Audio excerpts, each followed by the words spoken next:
नमस्कार। आज है 8 दिसंबर और आज की इस वीडियो में हम करेंगे करंट अफेयर्स के कुछ इम्पोर्टेंट क्वेश्चंस। तो पहला प्रश्न है, फीफा वर्ल्ड कप 2026 का उद्घाटन मैच किसके बीच खेला जाएगा? Option A USA versus Brazil, option B Mexico versus South Africa, option C Canada versus Argentina, option D Mexico versus Spain. इसका सही उत्तर है option B, Mexico versus South Africa. FIFA World Cup 2026 यह इसका 23वां संस्करण है और यह 11 जून से लेकर 19 जुलाई 2026 तक आयोजित किया जाएगा। इसके मेज़बान देश रहेंगे यूनाइटेड स्टेट, मैक्सिको, कनाडा। इसमें कुल टीमें 48 भाग ले रही हैं। पहले 32 टीमें थी और अब 4 नई टीमें पहली बार विश्व कप खेलेंगी। कैप वर्डे, क्यूरासाओ, जॉर्डन और उज़्बेकिस्तान। इतिहास में पहली बार विश्व कप 3 देशों में आयोजित हो रहा है। इसका स्लोगन है वी आर 26। मैक्सिको 1970 और 1986 पहले भी हो चुका है, अब तीसरी बार मेज़बान बनकर विश्व रिकॉर्ड बनाएगा। यूएसए 1994 ने इससे पहले एक बार मेज़बानी की। अब चलिए फीफा के बारे में कुछ महत्वपूर्ण बिंदुओं की ओर ध्यान देते हैं। Federation international D football association, इसकी स्थापना 21 मई 1904 को हुई। इसका मुख्यालय ज्यूरिख, स्विट्जरलैंड में स्थित है। इसमें कुल सदस्यों की संख्या 211 देश हैं और इसका प्रेसिडेंट जियानी इन्फेंटिनो है। चलिए देखते हैं अगला प्रश्न। सशस्त्र सेना झंडा दिवस कब मनाया जाता है? ऑप्शन ए 26 जनवरी, ऑप्शन बी 7 दिसंबर, ऑप्शन सी 15 अगस्त और ऑप्शन डी 4 दिसंबर। और इसका सही उत्तर है ऑप्शन बी 7 दिसंबर। हर साल 7 दिसंबर को मनाया जाता है। इसकी शुरुआत 1949 में हुई। इसमें हमारी तीनों सेनाएं शामिल होती हैं, थल सेना, नौसेना और वायुसेना। प्रधानमंत्री ने सशस्त्र सेना झंडा दिवस 7 दिसंबर पर सशस्त्र बलों को श्रद्धांजलि और कृतज्ञता व्यक्त की। चलिए अब कुछ विशेष बिंदुओं की ओर ध्यान देते हैं, जैसे आर्मी डे हमारे देश में 15 जनवरी को मनाया जाता है। इसके चीफ हैं वो उपेंद्र द्विवेदी हैं हाल में। नेवी डे 4 दिसंबर को मनाया जाता है और इसके वर्तमान चीफ हैं एडमिरल दिनेश के त्रिपाठी। एयरफोर्स डे 8 अक्टूबर को मनाया जाता है और इसके हाल ही में चीफ जो बने हैं वो मार्शल अमरप्रीत सिंह हैं।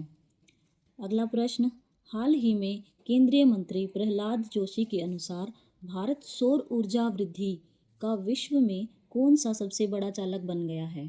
ऑप्शन ए पहला, ऑप्शन बी दूसरा, ऑप्शन सी तीसरा और ऑप्शन डी चौथा। और इसका सही उत्तर है सी तीसरा।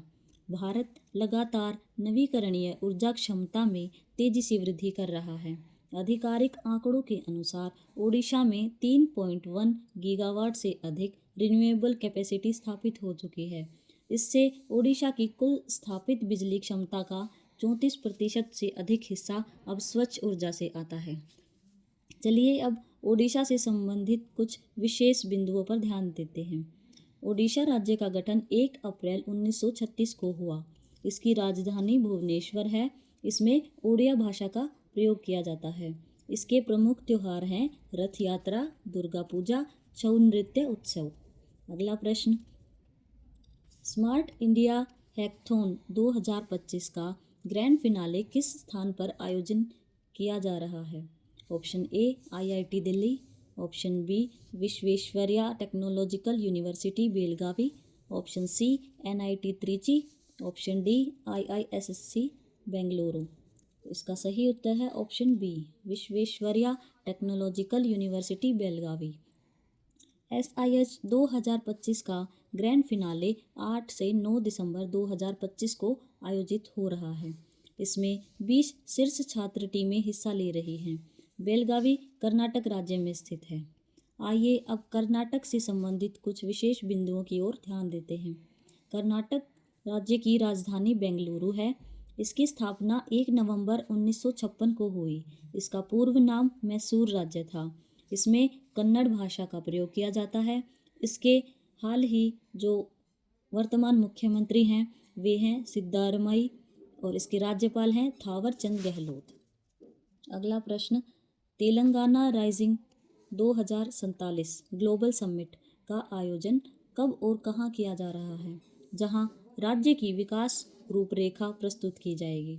ऑप्शन ए 5 से 6 दिसंबर वारंगल, बी 8 से 9 दिसंबर हैदराबाद, सी 10 से 11 दिसंबर करीमनगर, डी 12 से 13 दिसंबर निजामाबाद। और इसका सही उत्तर है ऑप्शन बी 8 से 9 दिसंबर हैदराबाद में। तेलंगाना राइजिंग 2047 ग्लोबल समिट राज्य सरकार का एक प्रमुख विकास कार्यक्रम है। इसका आयोजन 8 से 9 दिसंबर को हैदराबाद में किया जाएगा। इसमें विजन डॉक्यूमेंट 2047 जारी किया जाएगा। विजन डॉक्यूमेंट 2047 क्या है? यह एक लक्ष्य वर्ष है जब तक भारत अपनी स्वतंत्रता के 100 वर्ष पूरे करेगा। इसका लक्ष्य है 2034 तक 1000 अरब डॉलर की अर्थव्यवस्था बनाना, 2047 तक 3000 अरब डॉलर की अर्थव्यवस्था बनाना। चलिए अब तेलंगाना से संबंधित कुछ विशेष बिंदुओं की ओर ध्यान देते हैं। तेलंगाना की स्थापना 2 जून 2014 में हुई। इसकी राजधानी हैदराबाद है। तेलंगाना भारत का 29वां राज्य है। यह आंध्र प्रदेश से अलग होकर बना। अगला प्रश्न, दिसंबर 2025 में इसरो ने किस संचार उपग्रह का सफल प्रक्षेपण किया जिसका उद्देश्य हाई स्पीड संचार को बढ़ाना है? Option A GSAT-7C, option B GSAT-31A, option C GSAT-20, option D GSAT-17। और सही उत्तर है ऑप्शन बी GSAT-31A। इसकी लॉन्च तिथि है दिसंबर 2025। लॉन्च का स्थान है सतीश धवन अंतरिक्ष केंद्र, श्रीहरिकोटा। इसका मिशन है पूरे भारत में हाई स्पीड सैटेलाइट कम्युनिकेशन को बढ़ाना। ये सतीश धवन अंतरिक्ष केंद्र, इसके बारे में कुछ विशेष बिंदु देख लेते हैं। इसकी स्थापना 1971 में हुई। पहले इसका नाम था श्रीहरिकोटा हाई एल्टीट्यूड रेंज। इसका नाम बदला गया 2002 में। आंध्र प्रदेश के श्रीहरिकोटा द्वीप पर ये स्थित है। यह इसरो द्वारा संचालित है। इसे भारत का स्पेस पोर्ट ऑफ इंडिया कहा जाता है। अगला प्रश्न, 8 दिसंबर को मनाया जाने वाला बोधि दिवस किस प्रमुख घटना का प्रतीक है?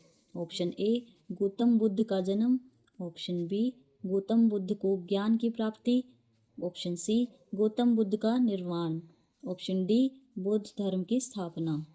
इसका सही उत्तर है ऑप्शन बी गौतम बुद्ध को ज्ञान की प्राप्ति। बोधि दिवस गौतम बुद्ध को ज्ञान की प्राप्ति होने की घटना का प्रतीक है। बोधि वृक्ष का स्थान बोधगया बिहार भारत में है। यह एक पीपल का पेड़ है। यह वह स्थान है जहाँ सिद्धार्थ गौतम ने 35 वर्ष की आयु में ज्ञान प्राप्त किया। चलिए महात्मा बुद्ध के बारे में कुछ विशेष बिंदुओं को जान लेते हैं। महात्मा बुद्ध का जन्म लगभग 563 ईसा पूर्व हुआ। इनका जन्म स्थान था लुम्बिनी, जो वर्तमान में नेपाल में है। इनका जन्म के समय नाम सिद्धार्थ गौतम रखा गया। इनके पिता का नाम शुद्धोधन राजा, जो कौशल राज्य के राजा थे। इनकी माता का नाम महामाया था। ज्ञान की प्राप्ति, इनको बोधगया बिहार भारत में ज्ञान की प्राप्ति हुई, जो कि एक पेड़ के नीचे हुई थी और तब उनकी उम्र 35 वर्ष की थी। धन्यवाद। आज की वीडियो में सिर्फ इतना ही। मिलेंगे अगली वीडियो में कुछ नए प्रश्नों के साथ।